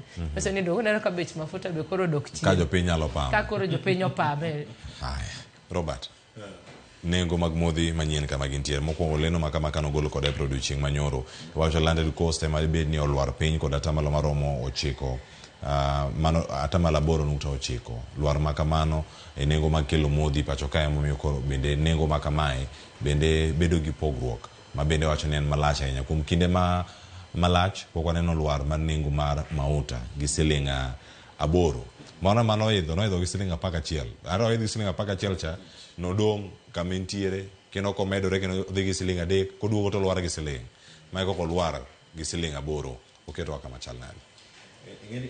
En gima bendo kelo mor nikech kaka nyaminwa Sheilah wacho weche modhe gi ema tayo uchumi kuom gik moko duto kodhi koka transport kodhi koka manufacturing nikech ka bech modhe odhi piny to duoko gine that cost of production piny to koro konyo be uchumi. Ena ni koro waonge geno gi josiasa ting'e ni king'iye koka siasa te wan gi chenro maduong' mabiro mbele kama Mashujaa Day to jatend piny nyaka bende chung mbele ji to oyude gik madipamne kowacho ni kaka siasa ni uchumi mag piny osebedo stable gi gik machal kamago. Koro the timing king'iye koka siasa is not a surprise. Onya beda ni koro molo kendo kaka gik moko osebedo ka chwakre piny ka ma ji bende neno ye Gachagua itemo umgo wang'wa lakini bende jinyre gi chike moko ma osebedo kokel mag shif gi moko gite ji osebedo kainyre lakini chal ma kaka serikal bende dwaro kelo gik moko ma bende nya kudho litno matin mondo at least kata ka gibiro mbele ji to bagiwacho ni watimo maber koko uchumi to ji biro neno ni afadhali at least ngima osedok mapiny lakini effect ngeni kao seche kapok owinj gi jopiny kapok obedo felt gi jopiny but ka wadhi gi the same trajectory ka poni onya kendo lwar kwa chopo mbele kanyo to biro dhi bedo gima ber kabisa koka uchumi Koro apani en kapo ni gik maka tungni ma kama ginya kelo ber moro kaka ne jopiny ni serikal bro donje kinya op ni kata wach gine chieth ni bende ginya kelo gimoro gi wach sombo kaka gik man timre mbalariany gi nya kelo kwe ne jopiny nya kelo some relief ne jopiny. Then we gore kaka siasa to at least gik ma koro chando jopiny at least gine kaka ginyalo loso. To bende no kang'oro makare Robert mar neno kanyo ni gigi duto mako ngima dhano machiegni ahinya to kama gimako ngima dhano machiegni ka ikete siasa mondo mi oduogo rangi kacha ni e public gallery koro kuchope gima uneno kanyo en ni sirkal otiyo nengo gi olwar kama kama gwan nego bede koso kata kinde matek ka onge nyasi monego bede jatend piny adhi lose gik moko beda kaka owacho ni ka en lwar mar nengo olwar kata kinde ma onge twak moro amora ma jatend piny adhi bedo. Ingeni siasa wa osebedo kamano, which is very unfortunate. Nikech kaka jopiny momiyo wacho ni kata gik masani timregi onego ya wang' ji. Nikech ingeni siasa osebedo kamano, nikech ingeni wachal ka gwen midwa yang. Koro sama karo wendo chopo to iwito bando oko to gwen biro to mako midwa mako. Ineno. To iyudo ka jopiny iwuondo wa gik moko matindo tindo ma bende are very temporary. O gik ma dhi budho e ndalo mabiro gi. Ok onego beni siasa wa obedo ni iriembe kama. Onego siasa obedo ni iriembe in some very solid principles and policies. Gichike ma at least are very solid. But unfortunately, aneno kaka gima morgo ni kinde mosebedo gogi gilit ma jopiny osebedo kawinjogi. Apani mos bendo gino donje wiji to ji chopo point makoro gi realize ni jo siasa gi waonge geno kuom giwuondowa. Onego beni koro waketo gik moko ma okochuno ni sama koro gik moko te kama inyawito no banda achiel kama to koro ni wamor ni ero ni gik moko ero ngima ochako lokre maber. Lakini onego beni wabedo gi policies ma ok nyal mul kata gi jasiasa yote modonje. Koro mitugo gi josiasa ni apani kaka jopiny onego beni wang'igi ahinya kuom ler wang'igi ahinya. Erokamano ahinya. Wakili Peter Wasaga, ntiere chenro mopogore ma sirkal timo loko nengo rango kaka ngima kata nengo mar ngima bende idho kata dok piny gi duto kama gintiere sebedo kirano gi machal nade are chakruok mar dwe sama chopo diere nengo mag modhi manyien bende ogol karka dibeni en tugo ma sirkal timo kod kwan mondo ng'or jopiny kinde ma jopiny nigi ng'ur ni pek mar ngima dier ntiere kendo gani. Thank you so much, Cleopas. Wanyalo ng'iyo gino e yore mang'eny. To yo mar siasa no kaka Sheilah to go adose wache no and a very critical determinant, especially at this time. But wang'iya ni EPRA omi teko mar regulate bech mafuta. Onyalo idho, onyalo lor. Seche moko iyudo koidho gi bei mang'eny kaka wacho siling 11 sani ma odwa duoke piny gi bei maduong' ahinya. Factors mang'eny nitiere ma miyo gima chal kamano timore. Number 1 en global prices mag crude oil e piny mangima. King'eyo ni Kenya mostly wa import petroleum. Koro kopo ni nengo mafuta oidho e pinje maoko to nengo no be nyaka dhi ka idho e Kenya ka. Koro mano is one factor ma nyaka wang'i. Number 2 nyaka wang'i gimiluongo ni exchange rate. Exchange rate ka Kenya ka ineno nyocha kane sirikal ni odonjo dola ne nigi teko mang'eny moingo shilling, but sani waseneno ka dola lwar kendo stabilization mar shilling bende ineno ka dhi maber. Mano nyalo michiwo one of the reason momiyo momiyo petroleum beche odok piny. Number 3 wan gi gimiluongo ni levies kata taxes ma ikeloga. Inya yudo ni ka taxes oidhi mang'eny kaka fuel levy mancho kel cha gi weche mang'eny ka inyedo ka prices mag fuel dok piny. Then kata subsidies mane serikal ni dhaw godo matek kagi wacho ni ok wanyal subsidize production nyaka wang'ia ni waketo production marwa bedo maber mondo later ka gik moko se stabilize to wanyalo wacho ni wachungi okang' maber. Koro gigi tek warango gi to oningo nyiswa gimomiyo mafuta beche lwar piny. But chutho politicians kaka na wacho cha ging'eyo gima jopiny dwaro. Iyudo seche mo timing mar kelo fuel prices piny no obedo timing moro ma weche tek to wan gi gimiluongo ni diversionary tactic ma ka energy tenen kar government ka energy tenen kar Gachagua ka energy ten mar pingo Ruto ni kufa makanga kufa dereva to wan gi a public function machalo kaka Mashuda Day mabiro tarik in just next week. Should be this week, right? Inya yudo ka president bido gi gimi longo ni mitigating factors mondo mi ginegi ni watiyo maber gi office kaluwore ni no yudo uchumi ni kachal kama no yudo fuel prices machal kama makata taxation manywa kelo ka ne gin mana mar stabilization. Remember ni Ruto no wacho no nia wabiro diyo ukwa chako matek ahinya kaso kiny gini biro timore nade biro dok piny to biro pamo nduku wacho ni measures mane sirikal ni otimo ne gin measures mabeyo koro seche moko gino beyo kotimore but nikech narrative ni nyaka bed past iyudo ka koro nikech EPRA is a parastatal ma deal gi that angle ma deal gi that sector nyayudo ka gi bedo manipulated politically mondo mi gi kel prices gi piny but chutho gima nyalo wacho ni Cleophas ni wamoro notwithstanding mora matimore wamor ni fuel prices odhi piny kata obedo ni global prices odhi piny kata obedo ni levies odwok piny kata obedo ni demand and supply odhi maber kata obedo ni en wach mar exchange rate odhi maber gima duong' ni fuel odhi piny ka fuel osedhi piny mano nyiso ni production bende dhi bedo maber ok wadhi tiyo gi a lot of money e production koro this thing should translate not only on the fuel but wang'iya ne on the employment matters wang'iya ne in the issues of inclusivity mondo wang'iya ne ka article 10 ma wuoyo kuom principles of governance ka bebedo achieved in Kenya mondo kiko beda gimoro ma saa ma Shujaa Day watime kiny kwa the election wachako atimo make promises to gin empty promises ma cannot be kept. Erokamano penjo ne adhi penjo duto kendo kachako kodi wakili. Yes.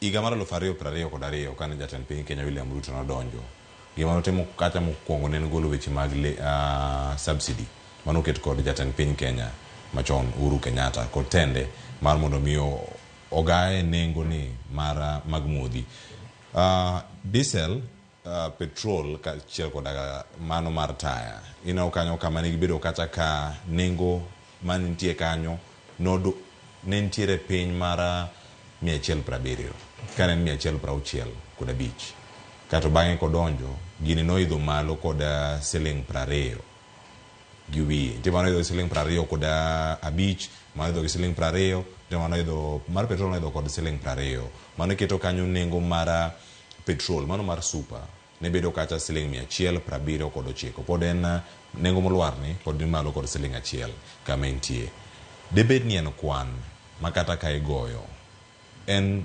motenore kod neno ni adier japiny ma piny oyudo resruok makare koso por duoko mana kama ne wantiere chon sani kwacho ni subsidy ne onge subsidy ni bende nochwal kendo mochako donjo mana iye ka.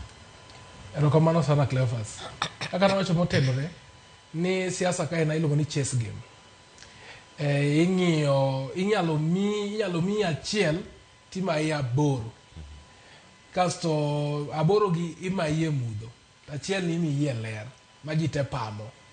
Government ka government nigi policies meke to policies meke gi gin namba achiel ging'iyo ka ni ochumi odhi maber kasto bed gi stability weche mag taxation.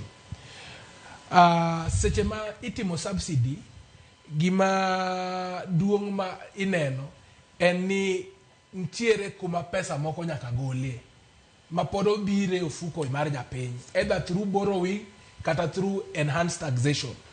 Koro yudo ka taxes ushuru medore kendo yudo ka gi introduce so many other things ma bech gi dhi onyalo bedo in the production sector onyalo bedo in the levies mang'eny ma bedo introduced just mondo mi jopiny ong'e ni watimonu maber mar kelonu subsidies ni. Koro golo subsidies kata med keto subsidies mano in itself alone does not solve the problem ma wan godo. Problem ma wan godo is it ni our economy can sustain affordable fuel prices kata production sources mondo mi wabed gi uchumi manyalo bedo tieng' moro manyalo kata konyo the future. Kanineno Ruto kanodonje telo negi ywak ni they were empty scoffers. Negi ywak ni they have to increase taxation mondo mi gi bridge gap mane borrowing mane sirikand Owuor otimo cha. Bang' daka matin ineno ka gimbe ne gicha giduoge weche mag subsidies gi. Nikech ne gineno ka timo gini without subsidies ni no can sustainable. Koro ne gidhi gikelo subsidies cha mondo gimedie. But kingi kendo kirange matut, all these things ineno ka gin mana gik mag moro jopiny at the moment. Oken gik manigi sustainability moro maumbe lach manyalo kawo kata 2 years 3 years. Ibro no after 3 days obo chako yidhi gi siling adek kaso chako duogo gi siling achiel. Aya. Iwacho ni imi itimai kama entiere kwano machalo kama Sheilah, ochal nade ka rango kama uchumi mar Kenya dibed ni chomo kaluwore kod nengo? Mana kako kilo wacho mae karata mitugo ka. Josiasa akabed ni gitiyo gi uchumi ema gitemo go gimi koni to gikawo koni. Wach mar subsidies kawang'iyo ni mokwongo ang'o momiyo wan gi gimiluongo ni subsidies. Pinje mopogore opogore tiyoga gi subsidies mondo bed ni sama gik moko dhi matek matin to wami jopiny gimiluongo ni economic cushion mondo wami gi thuolo maginyalo bedo ni kakoro wach ni bech mafuta dhi malo. Iwacho ni bech mafuta dhi malo nikech gik mopogore opogore. Samoro kantie gik moko matimore e pinje maoko mano biro to affect bech mafuta e pinywa ma Kenya kae. Koro sirikal ntie gi sekta monyalo bedo no yiero, bet sekta mar pur kata sekta mar mafuta kae kowacho ni magi gik ma subsidize mondo jopiny kik winj matek ahinya. Lakini subsidies en gik ma itiyoga go kaka iluongo ni sticks and carrots. Sticks eneni samoro itiyogo mondo iwach ni koro sani wadwa ni mondo wagol subsidies mondo kik wadhi stock market mondo wabed ni watiyo gi the correct measure mar market mondo wang'igo because en more stable. To ka gineno ni ng'ur ng'eny ahinya kata ntie gimoro ma gitemo ni mondo gipitisha mondo jopiny okwe to ineno ka gichak gi introduce subsidies. Koro onge principle ma gitiyogo kaka subsidies onego bed ni tiyogo. Gitiyogo kaka a political tool instead of an economic tool. To a subsidy en gima onego bed ni itiyogo kaka tool mar uchumi, ok en kaka tool mar kisiasa. Nikech kitiyogo kaka tool mar kisiasa, then pod iendelea idistort mana weche mag uchumi. Nikech subsidies go be kokinyal sustain gi to podi politically ibo neno ka ng'ur pod nitie. Emomiyo timing is everything ka jasiasa. Nyaka giket subsidies kaka nyaka giket subsidies amino ni ng'ur nitie to be nitie gima gimanyo. Sama noyiere chama nodonjo cha nokodewo nikech kokodonjo tena. Koro kati yua katoki yuagi alikuwa tu ako sawa. To sani koro koneno ka koro nitie gik moko madhi kocha gi koni tineno ka koro gichak giduogo mondo bech mafuta dok chien. Mar ariyo ne ng'anyo mane nitie e protest mag Gen Z ji ne wacho ni ok gidwa road maintenance levy. Donge?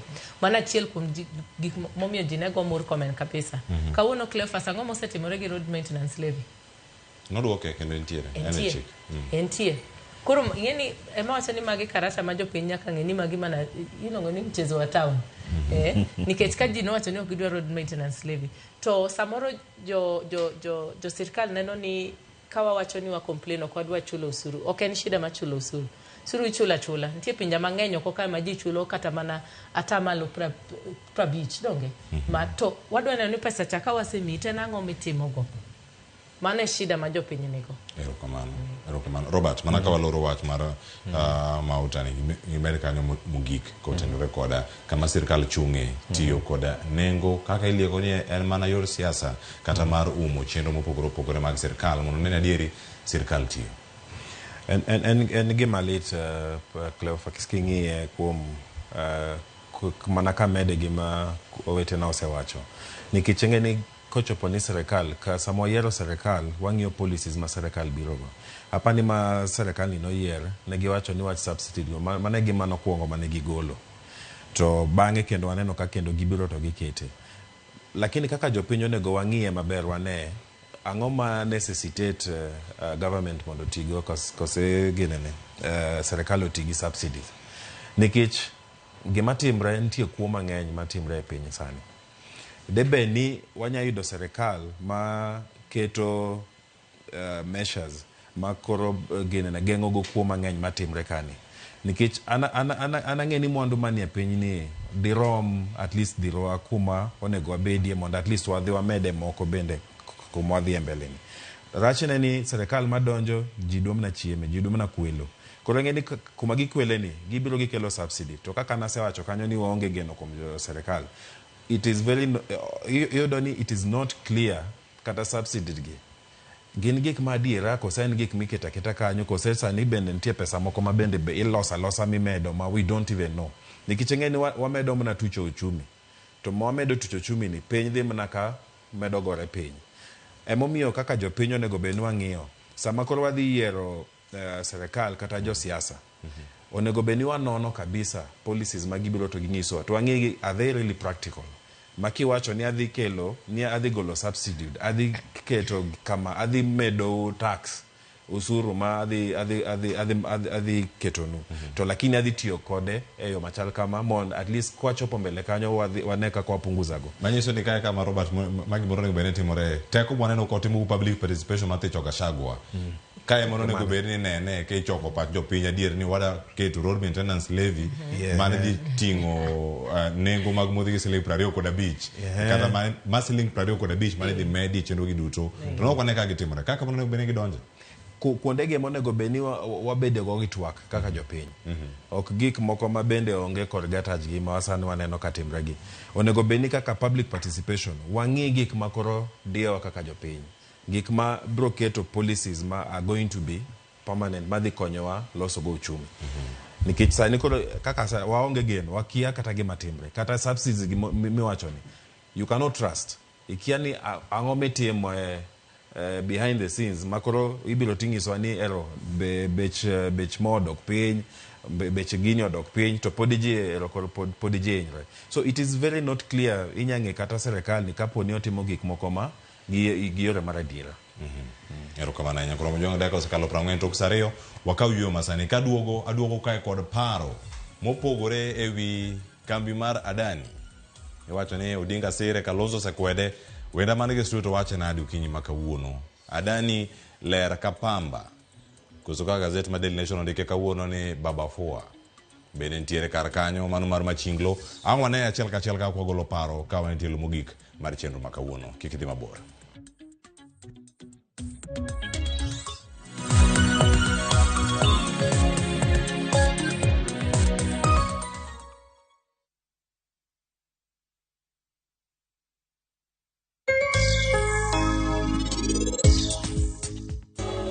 En koseriwa Rus gi Rajvir kae obo bedo nyako motede dalani mokwongo to kendo abiro loso ngimane maber tabiro neno noyudo gimoro amora ma enodwaro abolose.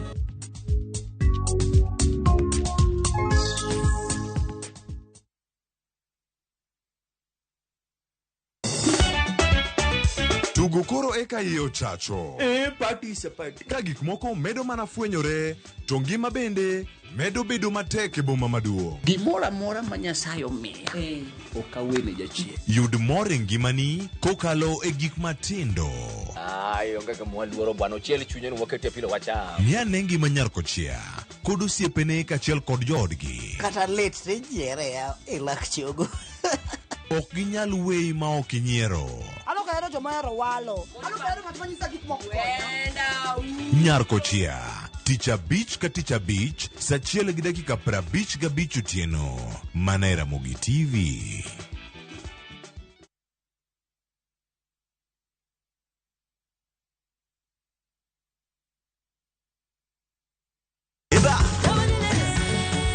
Be ikori mar chako wuoth e piny mar thum? Thumbe mane oloko tieng' mang'eny. Fwenyo sigendni,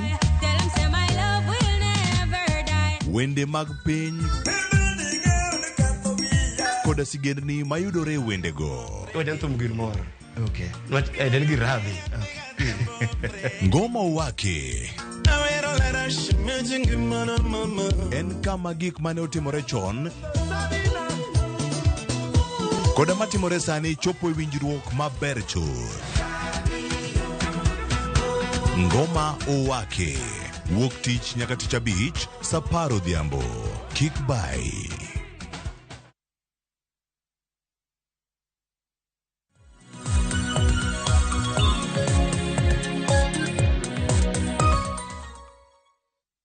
Any company conglomerate is worth over $200 billion.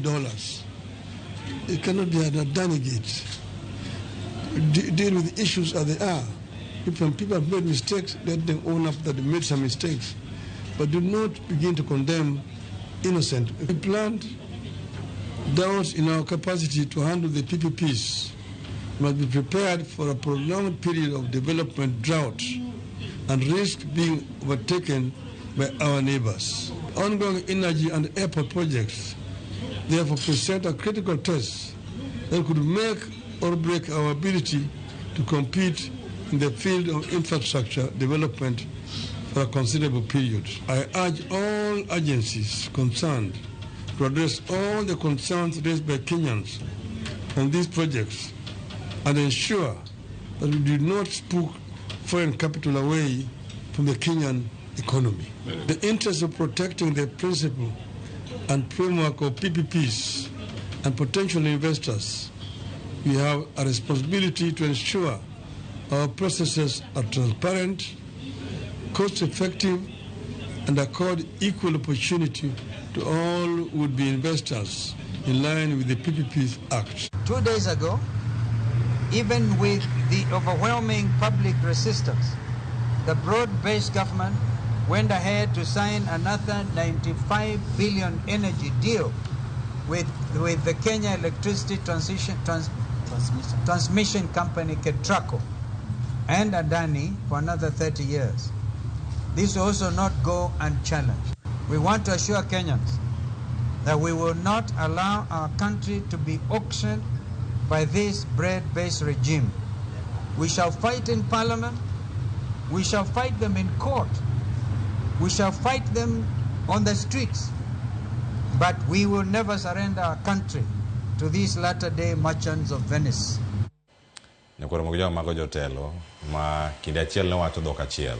Kawuono weche opogore kendo achiel siro kambi mar Adani kawo thuolo mag bero sekta mopogore opogore mag uchumi kaka machoro winjo Kalonzo Musyoka golo paro ma opogore pogruok e paro machalo kama kiro kama chal nade chako di Peter Simba Wasaga kotenore koda weche gi duto kaka sebedo kage chanore achiel ka chiel ne ochako winjo Adani bako di pejo sani Odinga to sebedo kanye thuolo gi duto ma koko nyedhore lela kowacho no sengi Adani kinde gite kinde ma Adani losi nokoloso koso inene yo machal nade kane jo Odinga loso gi paro mane Kalonzo Musyoka bende ochiwo kotenore koda kambi. Erokamano wan nitie gima iwacho ni ng'at ma allege anything nyaka prove. Opo ni i allege ni Adani rach nyaka ibed ni biro kod evidence manyiso ni Adani osetimo makama and this. Mano is very important. Gimomiyo condemning Adani unheard will be very detrimental. But that is mano kor ka Adani owuon. But wadwa ng'iyo ane the procedures nikech okonyal condemn ni timo gimoro. Gima wang'iyo ni procedure bendo lu mar procurement. Wan gi so many methods mag tendering. Wan gi direct tendering. Wan gi competitive tendering. Direct tendering chutho ing'iega ka ng'ato ema nigi capacity mar timo gimoro to onge ng'at machielo manyalo time. Kasto be nyaka wabed gi gimiluongo ni transparency, accountability, gik minene uyanga. Number 3 nyaka wabed kod public participation. Gini te mar Adani ni oring kode ng'wech moro ma jo airport themselves, the Kenya Airways, no raise eyebrows. Political class or raise eyebrows. The public, they don't say raise eyebrows. Within 8 days, already the papers were put into consideration. Sanegi wacho ni there is no document mose bedo signed, but kani neno kanyo, wach mar KETRACO no, ose chiwe ni Adani. Koro ipenjori ni ang'oma Adani ni chiwo maduong' ma other companies ok nyal chiwo. To duoka kumano achake cha, wedwa mar opende cha. Ni Yesu wamiyi chunya, to anti mi ang'o. Koro politics bende kapok ji ochopo kata kawuono mar 2022, 2023, 2024. 2019 kadhi mbele, awacho 2019 figurative. Already nitiere jok ma invest e politics. Man ma awacho generally, okawacho ni Adani, nitiere jok ma invest e politics. Wan gi individuals ma invest e candidacy mar ng'ato. Wan gi big companies ma invest e candidacy mar ng'ato. Wan gi even both local investors. Neno ndalo mane Jimmy Wanjigi iwacho ni opando sword Tanganyika. Ma baba ibedo suon godo in. Nitiere kaka no invest ma wachore ni kata gimomiyo negi balo en ni ndalo mane campaign timore it was alleged ni nowinjo bed ni mietenda mar SDR. Koro politicians nitiere kaka gi tudore ga gi companies gi piyo piyo mondo mi ka giyudo telo to ginyalo bedo ka gimiyo gi kickbacks. Koro mane neno ka Dan Maanzo nyowacho ni 2013 Adani, man was an allegation, but it's not proven. Ni Adani no support Raila. So who was Raila's running with them? It was Kalonzo Musyoka. Matieni concerns make are not that very genuine. Gimanya lo wacho e wacha Adani ni. Ang'eyo ni politics mang'eny nitiere interest mang'eny, but wang'iya ne ni public participation, procedures olu mondo kik jo piny lal pesa. Kaso wang'iya ne ni investment ni, what returns wadhi bedo godo. Wadhi bedo kwachulo gope mang'eny kuom higni mang'eny koso ena gimoro mwadhi timo. Mogik Cleophas, just in a short while. Sasa miloso sheria. Sasa milonje agreement mora mora. Weng'iye sani. Ng'iye in future. Ngini country ni waolde just kaka trustees ne jok makiny biro. We timo gimoro makiny kisewuok to jo piny nyithindi nyikwai biro bedo ka ywak. Mane gima jo siasa ok ng'e. Aya, erokamano ahinya. Sheilah, an kuomi koro wacha den. Adwa chako gi konyo wakili matin gi miyo some facts mantie. Mokwongo onge gima rach gi PPP. Winjruok ni ng'ato biro to timo weche mag dongruok e piny mora mora timre pinje mang'eny kabisa. Koro wawek wacho ni mane shida, mano ok en shida. Gimokwongo manyaka wachak ng'iyo ni Adani ni en ng'a. Isewacho maber ni nitie accusations. Ok en mana accusations, to gia pinje mang'eny kabisa. Mokwongo nitie organized crime and corruption reporting project. Mano golo kawacho ni Adani en very corrupt. Nitie gi cases magin ongoing. Nitie gi case Switzerland, nitie gi case Australia. Mar ariyo, nitie Hindenburg allegations ma koro mar America, mar US. Mano wacho ni Adani nigi a lot of improper dealings. Yani nitie kobire piny moro kotimo tich, to nitie kaka osedhi mochulo jomoko mondo gikgi okath to gikgi okete ler ahinya. Mar adek, Adani is the third richest man in this world. En ng'at madek manigi pesa e pinyne te. To oa India. Nyaka wangi ni dala gi kumoe kucho en ang'o matimore. India kucho opog India nyadiriyo. Iwacho ni Adani en very close to Prime Minister Modi mar India. Mamiyo ni mondo separate weche mag ohala gi weche mag tend India kucho dhi ka bagni matin. Koro ka ineno ka jopiny penjo wach Adani. Wach Adani kikine wach ni kineno Adani tineno Ruto koro kidwa Ruto koro kwadwa Adani. No, mano ok adieri matimore ka. Gima timore ka en ni ikelonwa Adani, to Adani ni wang'e maber, wan jomo setimo research, wang'e maber ni Adani ok en kampuni minyowacho ni en clean and proper and straightforward. To nitie kuonde ma, yes, Adani otiyo maber, samoro otiyo maber, onge shida okwadagi. To kawabiro Kenya wakai, to wang'iyo ni ng'ama dwa sign deal ni. Mae kuma mibadhi ng'enye kabisa moingo kumora mora. Kama onge transparency.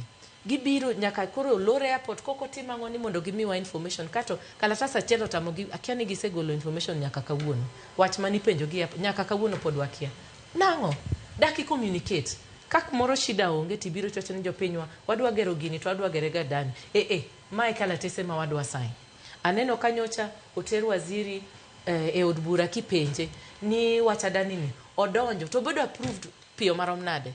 Adani no bedo approved in a record one day. Chieng' achiel kama. Makata sani kidhi e hospital ni dwaro thieth kata dwaro yath ibo nyisi ni yath onge rit nyaka kiny.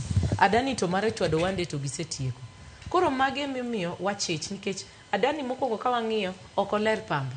Mar ariyo ka waneno sirikal madwa ni mondo donj kode e deal ni ten sirikal ma mibadhi ng'enye kabisa to wan kaka wan jo Kenya Kenya wakawuono poverty rate ma joma chandore piny Kenya wa kaka wuono en atamalo 80. To magi gik ma inyiso ni igni adi wabedo adani committee miyo 30 years. Koro magi gik ma jogi samoro bobedo ka onge. Wan gi nyithindwa wabobedo ni wadhi ni mondo wachul gopegi. To kwadwa chulo gope ma wakia gimomiyo wadonje. Koro ng'ata kik bed piny kawacho ni awacha dani ni koro ok dwa Ruto kata ni ng'ato ok dwa Raila kata no. Ma ok wach Ruto gi Raila. Ma en the fact ni nyithinda man ge oda kawuono igni mabiro bobet piny kapod chula dani e gik ma an awuon kaka min gi an awuon kaka janyuol gi manantie kae. Dak na ng'i piny tawach ni my future mar nyithinda. Nyaka ng'i nyithinda mbele ka gichulo gowi ni to gichulo gowi marang'o. Ma emomiyo wacha dani ni aneno ka nyaka waloki gik siasa to ma ok gik siasa. Ma en gir uchumi. Any minute mikao PPP ikete uchumi gimoko matimore gik moko adek. Mokwongo iketo foreign investment dollars biro donjo iye. Wanti gi construction 200 billion idhi timgo e construction. Gima notimre gi SGR, gima notimre gi expressway. Wabo neno importation mar materials mar gero gigi.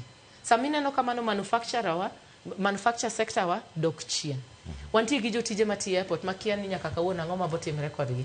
Koro nitie implications mang'eny. Omiyo ka wacha dani to ningo wabed serious matin nikech wan gi nyithindwa ema wabobedo ka wachulo gowi ni mbele kae. Erokamano ahinya Sheilah. Ang'aduoga ka waran mogik magweche mogik mantie karka. Robert kange wacho wach mari maradani ang'e meri mari mogik. Apa ni gima duong' Cleophas en ler mar weche kochopo weche PPP gi. Nikech kineno e twak ma timre gi josiasa jotendo ariyo ma olosogo en ni samoro kaka jopiny onego bed ni wang'iyo ni investment madwa kele piny gi PPP gi. Awinjo ni gidhi ndiko contract madhi last for 30 years. Gigi duto te onego kete ler nikech gima jopiny uyuago gima jopiny dwaro en ni ler moketie. Iwachonwa ni gik moko owe tim gik moko e mudho. Kel giro e lera kama ing'isowa gik moko te kaka bro timre. Rachne ni sani siasa kaka wetena osewacho kani deal mar adani ni ng'wech manoriembego is very suspicious. Nikech ma en gima ok en gima tin, en gima maduong', lakini kaka waneno kaka seche mikao mikalogo ginene chike ma koro iketego e Kenya waka. It is very suspicious. Gima ji dwaro ok watamre wang'e ni PPP might be also the way to go kodoko ni koka loso uchumi, lakini PPP miketo ni wadwa ng'e ne nang'o en dhot moro makwelo ma bende ng'ato dwa kelo nwa sani lere maonge. Mane gima duong' nikech PPP ok rach kata adani kaka okiloso wacho ng'at ma allege okay bring the evidence wane. Lakini at the end of the day lere ma ji dwaro nikech ok odwa ni wadhi wadonje bur moro ma wakia kaso oimwa kucho for 30 years kaso chemo wuok jogi God forbid maybe kata achiel kuom gi ok bibedo ka ang'o mabro timre. Koro gima jopiny dwaro en ler to mane gima andawach ni giwacha dani ni wano gima odwa en ler gik moko te otime e wi mesa giwe timo gik moko e bwo mesa. Erokamano. Wach mari mogik en achak gi achagwa kosa mane gimwarito kore e juma ni mangima. An gima dawach ni kaka jopiny wa jo Kenya gi kinde mwantie ni koka siasa en gima ber no kabisa kaka nachake nikech somo mwadhi somo sani dhi konyowa e ogandni mabiro gine mbele ka. Koro gima onego bed ni watimo wagol siasa kose siasa moro ma ukabila kose siasa moro ma bende onge kore gata checha. Waket a very structured way of ng'iyo gikwa kaka jopiny nikech gik matimre gi puonjowa mang'eny nikech iseneno kata gik ma sirikal osebedo katimo duto te osebedo ka kelonwa ler moro kaka jopiny. Koro onego bed ni wang'iyo kaka jopiny wach siasa ni kaka dhi. Erokamano ahinya mano Robert Owuor. Wach mogik Peter Simba Wasaga. Go erokamano maduong'. Amor nikech katiba ma wan go kawuono ok en katiba manyoro mane ng'ato chiewo gokinyi to wacho ni nikech ni wuoyo marach ithichi oko. Koro nyaka walu sheria mondo wane ka Gachagua igolo maber. Wach mar adani en wach ma nyaka non mondo wane ni adani kopo ni obiro to procedures ka olo maber waweuru aweya timo gik moko for the sake mar ng'iyo kawuono wang'iyeuru nyaka kiny mogik adwaro wisho Joyce Oduor a belated happy birthday alamo ne Nyasaye mondo igani obed ike maber to gi Abel mane Wasaga mokachiel kod Chief Magadi amba dwoko ne gi mos. Erokamano ahinya kuom mido kura bendo kiny makono. Sheilah Olang wach mari mogik. Adwa mana chako gi goero kamano kuom thuolo mimiyowa mondo wabed kaya. Aneno ka watwak maber. Adwaro mana endelea jiwo jopiny ni ang'e ni kisiasa nitie gik mang'eny matimre tungni mang'eny sani to samoro jopiny chunygi dhi ka olga ni siasa ni koro gineno ni gima tek ahinya. But adwaro jiwo gi ni paruru ni ma ngimau ma future maru kik ubed abeda piny nu weni gik moko dhi to waling. Nyaka waendelea mondo wathuthni, nyaka endelea mondo wagore, to nyaka bende waendelea mondo wang'i ni gik mosebedo katimre kawuono gi wach Gachagua gi gik thieth nyisowa ni quality mar leadership jotelo ma wan go ka wadhi mbele wazingatia ni wayier jok ma adieri dhi kadhi mbele kacha to ng'iyo dwachwa kaka jopiny representation gik ma waneno ni agent and important gik ma gi discuss mondo avoid gimoro ni ka wapenjo questions to wadok wabedo tribal kata wabedo wadhi party lines mago mana distractions so but adwa mana jiwo jopiny ni kik waluor mae Kenya ni en marwa wate nyaka wathuthni athutha ka wadhi kode mbele kaito mogik adwa moso jo county wa Migori ang'e ni nitie osiepega mang'eny masani tune in kagi winjo tuwa kaka wagombaka gi jodala wa Masori kato gi wayo Margaret Olang kansela ma Mombasa nyaka mose mane manufunja gotwak maber erokamano ahinya ote donjo kar kae obita diktum Cleophas Tuda gi okil Wasaga adwa impeach ng'ato ka okili ang imanye banka ang manye mbuige mai ka kiluonge Peter Simba Wasaga mbuige ang yude ka achiel mano obita diktum ma wacho ni adani health adani no stima adani airport magote gik magintiere Peter oda wacho ni sirkal wipimo wiwa Ruto play game moro kamoro erokamano ahinya Peter Murianya Lango Cleophas Musta Wuod Chief Peter Simba Wasaga mano wuod kak singri amor kudiwar mapola lango erokamano ahinya Moegeto Waingari aya gidonjo kae mago nyinge mamoko ma ang'e maber ok giwach kata ok giwinj dhok mantiere ka James Opondo japicha wacho ni mosna Sheilah Olang ambe nitie kar kae arite oko kae bang' twak achiel kachiel in kanyo japicha mana ka mikete kar kae waduogo nyakora mojang kod twak mana kama wantiere kar kae winjo ote mochopre nyaka Joyce Oduor mag birthday por gimera donjo